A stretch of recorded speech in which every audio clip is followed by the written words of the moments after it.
જય માતાજી, જય દ્વારકાધીશ। બધાય તમે મજામાં જશો? તો આજે હું તમને મારા બીજા બ્લોગમાં આજે હું મારા વાડીનો સીન બતાવીશ।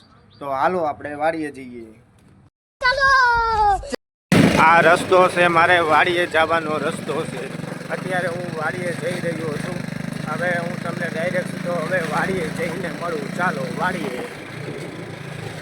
અત્યારે આપણે વાડીએ પહોંચી ચૂક્યા છે। આપણે તમે જોઈ શકો છો। જુઓ હું અત્યારે મારે વાડીએ આવી ગયો છું। આ મારી વાડી છે। અત્યારે હું વાડીએ પહોંચી ગયો છું ને અત્યારે ઝટકો ચાલુ છે વાડીએ, એટલે આપણે કોઈ પણ તારને અડવાનો છે નહીં। અત્યારે આપણે શાંતિથી અત્યારે જો આપણે ઝટકો બંધ કરી દેવાનો છે। જો આ ઝટકો છે અને આ પંપ છે।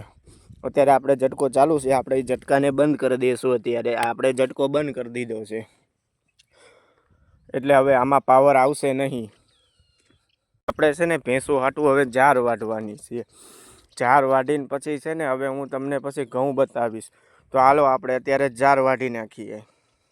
હવે આપણે ઝાર તો વઢાઈ ગઈ છે અને જો અત્યારે આ ઝાર વઢાઈ ગયેલા પછી છે ને આ થળિયા છે ને ફૂટી ગયા છે।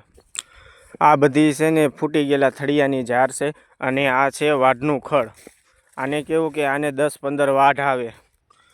આ વાઢનું ખડ છે। આપણે આને 10-15 દિવસે આપણે આને પાણી પાતું રહેવાનું અને નવો નવો છે ને ફૂટ આવતી રહે। અને આ બીજું છે, આને વાઢની ઝાર કહેવામાં આવે છે।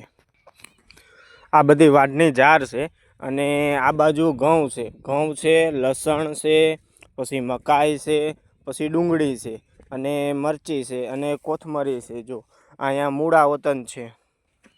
તમે અત્યારે જોઈ શકો છો કે જો અત્યારે ડુંગળી કમ્પ્લીટ ઉગી ચૂકી છે અને આ બધે હોંહરી અત્યારે ડુંગળી વાવેલી છે। અહીંયા છે મકાઈ, આ છે આ મરચાં છે। જો આમાં હવે મરચાં લાલ થઈ ગયા છે। હવે આને મરચાંને તોડી લેવાના।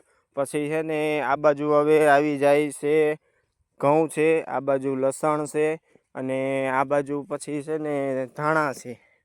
આ ધાણા છે અને આ મેથી છે। મેથી અત્યારે સુકાઈ ગઈ છે। જો મેથીમાં અત્યારે હવે સિંગું આવવા માંડી છે અને હવે મેથી સુકાઈ ગઈ છે, એટલે મેથીને હવે ખેંચીને હવે પછી મેથીને ધોકાવવાનું। અને પછી આ છે લસણ, લસણ અત્યારે કમ્પ્લીટ થઈ ચૂક્યું છે। આ બધાય ઘઉં છે। અત્યારે આ ઘઉં અત્યારે પાકવા ઉપર આવી ગયા છે। અત્યારે તમે જોઈ શકો છો કે આ ડુંડીમાં હવે દાણા ચડી ગયા છે। હવે થોડા દિવસમાં જ આ ઘઉં પાકી જશે અને પછી આને થ્રેશરમાં કાઢીને પછી છે ને આમાંથી દાણા નીકળી જશે ડુંડીઓમાંથી। 2 hours later. અત્યારે હું મારા બાપુની વાડી આવ્યો છું અને જો અહીંયા અત્યારે ચા બને છે અને આપણે જો અજાભાઈ ટોસ પટ્ટી લઈને આવ્યા છે। આ જો ગલુડી વતન આવી ગયું, જો ગરમા ગરમ ચા બને છે। અત્યારે જો જયદીપભાઈ ચા બનાવી રહ્યા છે। હા ભાઈ કડક કડક ચા બને છે। ઓ ચાલો બધા ચા પીવા। અત્યારે જો ચા ને ટોસ ખાય છે નાના છોકરા જેમ। અને જો ચા અડધો પી ગયો હજુ, અને મારા ભાગમાં અત્યારે થોડોક જ ચા આવ્યો છે। અત્યારે હું તમને પોપૈયા બતાવું। જો મારી વાડીએ અત્યારે પોપૈયા થઈ ગયા છે। આ જોઈ શકો છો પોપૈયાનું ઝાડવું છે, આજુબાજુ શેરડી છે અને હવે જો પપૈયા હજી કાચા છે અને શેરડીનો વાડો હજી નાનો છે, હજી પાકી શેરડી થઈ છે નહીં હજી। અને આ હરગવો છે। આપણે હરગવાનું શાક ઘણીવાર ખાતા હોય, સિંગું હોય છે। આ જો આ હરગવાની બધી સિંગું છે।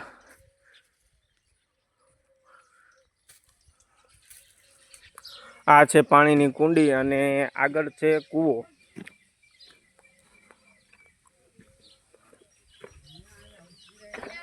હવે ચા પીને હાલો હવે ઘરે ભાગીએ। જો હજી ચા ને પટણી ને એવું ખાય છે, તો હાલો હવે ઘરે જઈને મળીએ। આપણે અત્યારે ઘરે જવા માટે નીકળી ચૂક્યા છીએ। આપણે વાડીએથી ઘરે આવી ગયા છે અને આપણે ઝાર વાટતા આવ્યા છીએ। હવે આપણે ઝાર છે ને ભેંસોને નાખી દઈશું। હાલો